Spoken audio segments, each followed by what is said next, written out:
Naam, ni 7 News, karibu sana. Mimi ni Brands TZ. Serikali ya Tanzania imependekeza bajeti ya trilioni 57 kwa mwaka wa fedha 2025-26. Machi 2025, Waziri wa Fedha wa Tanzania Dr. Mwigulu Nchemba amewasilisha rasimu ya bajeti kwa mwaka wa fedha 2025-26 akipendekeza ongezeko la 13.4% katika matumizi ya serikali. Bajeti hiyo inayofikia shilingi trilioni 57 sawa na dola za Kimarekani bilioni 22 ni ongezeko kutoka shilingi trilioni 50.29 za mwaka huu.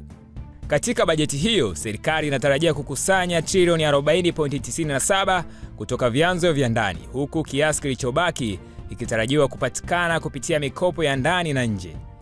Miongoni mwa vipaumbele vya matumizi ya bajeti hii ni pamoja na malipo ya deni la taifa, gharama za maandalizi ya uchaguzi mkuu 2025, kukuza uzalishaji wa bidhaa viwandani, huduma, biashara na uwekezaji.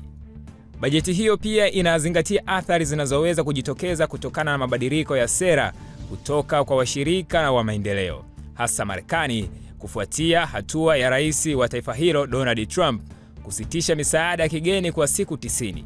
Kwa ujumla, bajeti hii inalenga kuimarisha uchumi wa taifa kwa kuwekeza katika miradi ya maendeleo na kuhakikisha utekelezwaji wa majukumu muhimu ya serikali.